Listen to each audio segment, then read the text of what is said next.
Hello and welcome to Firstpost Africa, where we get you the top stories from the continent and from across the world. I'm Joshua Barnes, coming to you live from the Firstpost studios. First, let's take a look at the headlines. US President Donald Trump says he has agreed to a meeting of various parties at the Davos gathering of global elites about his bid to seize Greenland. Trump insists that the US needs Greenland amid increasing military activities by Russia and China nearby. Britain's government gives approval for China to build its largest European embassy in London, hoping to improve ties with Beijing. This comes despite warnings from British and US politicians that it could be used as a base for spying.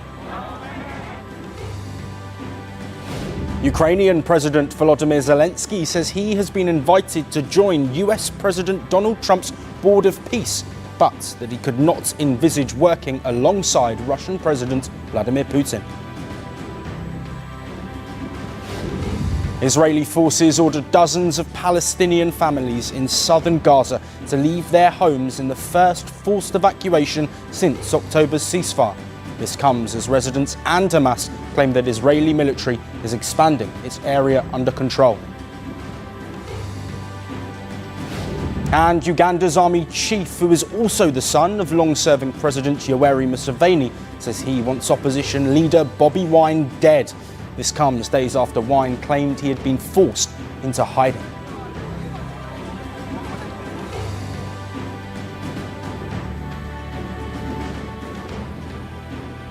Thank you for joining us.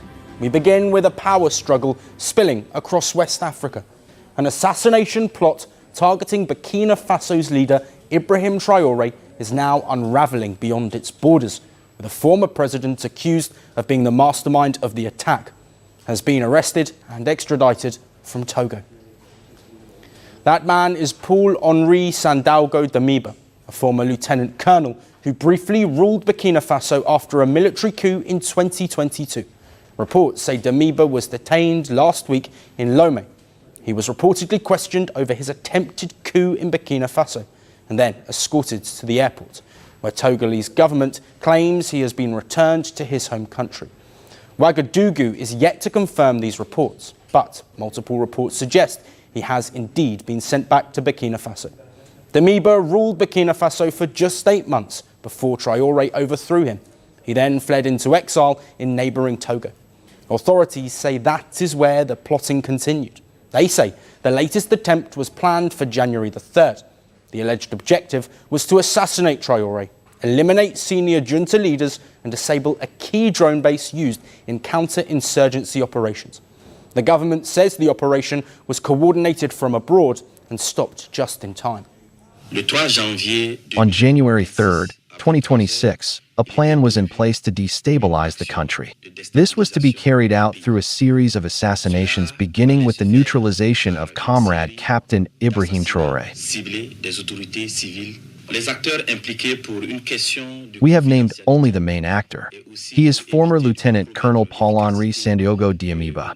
His key mission was to design and plan the actions, to seek and mobilize funds, and to recruit civilians and military. Well, authorities say this was not just an external threat. They claim it was also an inside job. Investigators say a senior Air Force officer, Captain Koulidiate Prosperi, confessed to participating in the operation.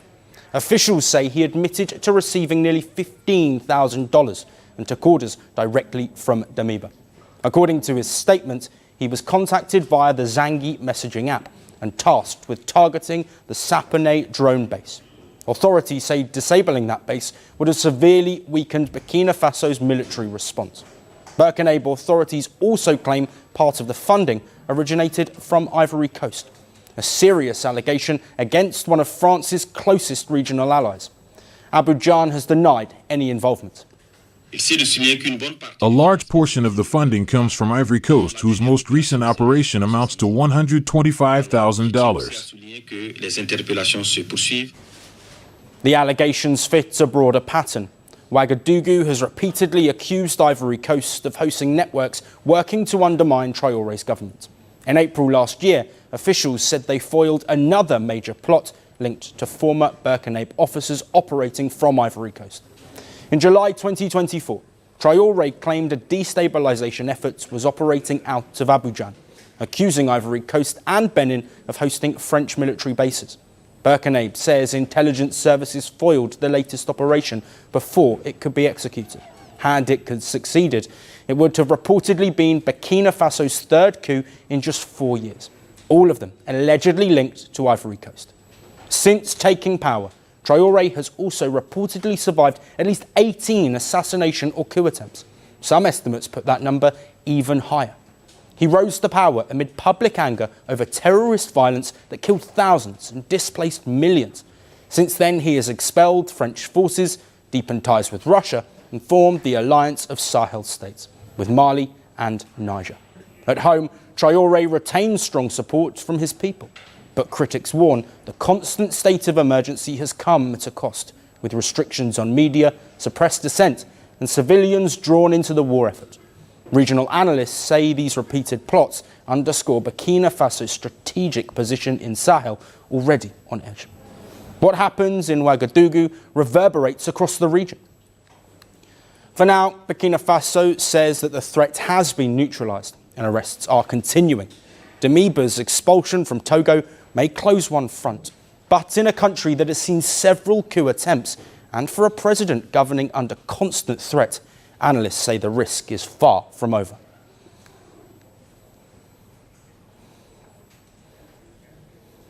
Staying on with the Sahel region, let's now turn our attention to Niger. The country is at the centre of Russia's push to counter Western influence across Africa.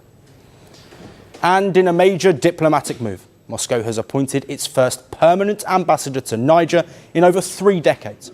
Russia's ambassador to Niger was previously stationed in Mali, but last August, Russian President Vladimir Putin named Viktor Voropayev to be Russia's ambassador in Niger's capital, Niamey. Why is it important? Well, because this development comes at a crucial time. Russia re-establishing its diplomatic presence in Niger highlights a broader shift in the African nation's foreign policy. The shift began after a 2023 coup ousted Niger's then President Mohamed Bazoum. That paved the way for the junta leader, General Abdurrahman Tiani, to take power. Since then, Niger moved closer to Russia and away from its former colonial ruler, France. The same has been the case with its Sahel allies, Mali and Burkina Faso. The Sahel nations claimed that their pivot towards Russia was to protect their own sovereignty and also curtail Western influence. Back in 2024, Niger also appointed its ambassador to Moscow. While Russia has been tightening its grip over Niger, France has been pushed to the sidelines. After the 2023 coup, anti-French sentiment has been on the rise. The junta expelled French diplomats, asked the US and French troops to leave the country, and turned to Russia to counter insurgency in the region. This is not just about military presence in Niger. Moscow has seemingly outsmarted Paris on the economic front as well. Another flashpoint between Russia and France has been Niger's uranium. Niger is one of the world's largest uranium producers. French nuclear power plants have long relied on this uranium. But last year, in June, Niger's ruling junta nationalised the Somaire mine, which was a subsidiary of a French firm, Iran. The firm is 90% owned by the French government and has been operating Niger's uranium mines for decades. The French firm slammed the junta's move to nationalise the mine as asset stripping. And the two sides are currently locked in a legal standoff over uranium mining. Last month, Niger also said it was putting the uranium produced by Somaire on the international market. Now, this coincides with Russia's growing interest in Niger's uranium. Last year in July, Russia's energy minister met Niger's junta chief. The two sides also signed a memorandum on civilian nuclear cooperation. Our main goal is to mine uranium. Our task is not only to participate in uranium mining, but to create an entire system for the development of civil nuclear power in Niger. Well, the Russian energy minister also pointed to the construction of atomic power plants, advances in nuclear medicine, and the training of Niger's specialists in those fields. Russia has been making big gains in Niger, while France is locked in a legal standoff with the African nation. Niger wants to control its natural resources without Western interference. and Russia has emerged as a top alternative to Western support. The question now is, how will Moscow's Africa strategy further reshape Sahel's ties with the West? Moving on now, the Chinese yuan is gaining ground on the US dollar in Africa. For decades, Beijing's influence in Africa was built on infrastructure projects, but its strategy is now evolving. From bricks, steel, roads, railways and ports, China is now using its currency to assert dominance. Last month, Zambia became the first African country to let Chinese mining companies pay taxes in yuan. The country is Africa's second biggest copper producer, and China is Zambia's largest copper buyer and one of its biggest creditors. So the move is significant. The Bank of Zambia said that payments using the yuan began in October last year. A large portion of copper exports goes to China, and the Chinese mining firms already receive some, if not all, of their payments for their exports to China in renminbi. The Bank of Zambia has diversification and building up of its reserves as a key objective, and purchasing renminbi enables the bank to actualize this objective. Though Zambia is the first African nation to accept yuan payments, it probably won't be the last. Last year in October, Kenya also converted a part of its Chinese debt into yuan. The restructuring of its $5 billion railway loan from the Export-Import Bank of China into yuan is expected to save the country around $250 million per year. Another African nation likely to follow Kenya's suit is Ethiopia. Back in October, Addis Ababa began discussions with Beijing regarding the conversion of its debts into yuan. According to the IMF, China remains one of Ethiopia's largest creditors. Ethiopia seeks to convert a portion of the near $5.4 billion it owes China in yuan. As of yet, yuan accounts for less than 2% of global reserves, but the expansion of its footprint will benefit both China and African nations. This is because Beijing is one of Africa's major creditors and also the biggest buyer of many African commodities. Another reason African nations might be eager to rush towards the yuan is Donald Trump's trade war. Africa has seemingly slipped to the bottom of his priority list. He has slapped tariffs on many African nations and is growing increasingly hostile. At such a crucial time, reducing reliance on the US financial system might sound like a good idea to African nations. Trump's hostility has compelled the continent to look for alternatives, and that is where China has stepped in. At a time when Washington's Africa strategy has shifted from aid to trade, Beijing is seemingly offering support. But China's larger objective remains to ditch the US dollar and internationalize its currency, the yuan. Africa has become the testing ground. Will more African nations choose Chinese yuan in the coming days? And how will the US react to it? The coming days and months will reveal that answer. Moving on to our final story. One of the continent's largest gold producers is forging a new alliance as its government looks to maximize revenues from the precious metal and in turn limit smuggling that continues to fund the world's most brutal civil war. I'm talking about Sudan and their new potential partner, Saudi Arabia. Riyadh has announced that it is entering the African gold market with immediate effect. It comes as the oil giant held high-level discussions with Sudanese ministers exploring collaboration in mining sectors. The agreement will see the Saudi gold refinery process Sudanese gold at its state-of-the-art facilities. And this move is set to benefit both parties immensely. Starting with the Gulf state, the new initiative aligns with Saudi Arabia's Vision 2030 economic plan. This is a blueprint for the kingdom to diversify its economy away from just the oil sector. Saudi Arabia wants to be positioned as a global leader, and moving into the African gold market will provide another avenue of growth and opportunity. For Sudan, gold is the country's most important non-oil export and critical source of foreign exchange. Sudan's finance minister revealed that only a portion of this gold goes through official channels. Well, the production of 2025 is something like 70 tons. Not all of it has been exported. Like 20 tons has been exported through the official channels. The rest, we are not sure whether it has been exported or has been kept inside the country. Now, gold smuggling is a major long-standing issue in the Northeast African nation. The sector has been battered by years of instability due to the ongoing civil war between the paramilitary Rapid Support Forces and the Sudanese army. It has led to potentially hundreds of thousands of deaths, the displacement of more than 12 million people, widespread famine and reported war crimes and crimes against humanity.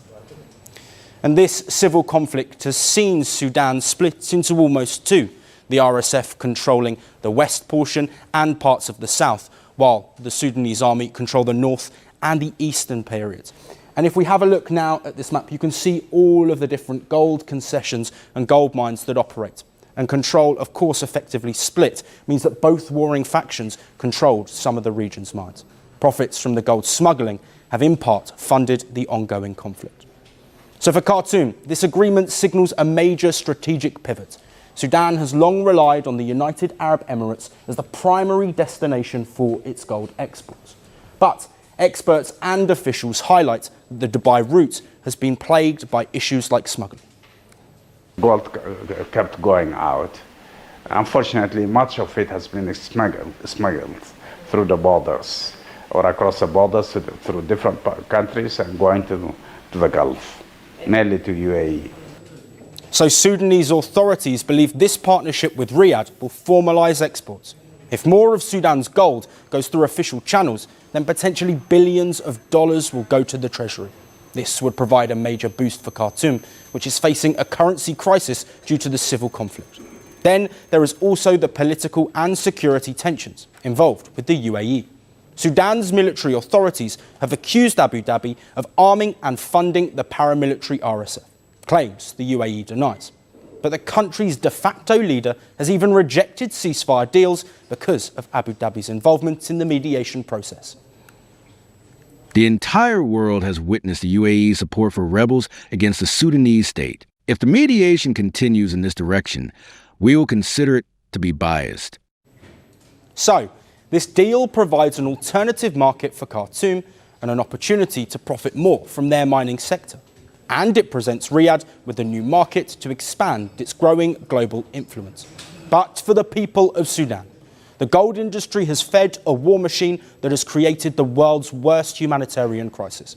If smuggling takes a hit, this deal could offer a glimmer of hope for millions facing death, destruction, and tragedy. Well, that's all we have on the show for today. We'll see you again tomorrow at the same time. Until then, thank you for watching.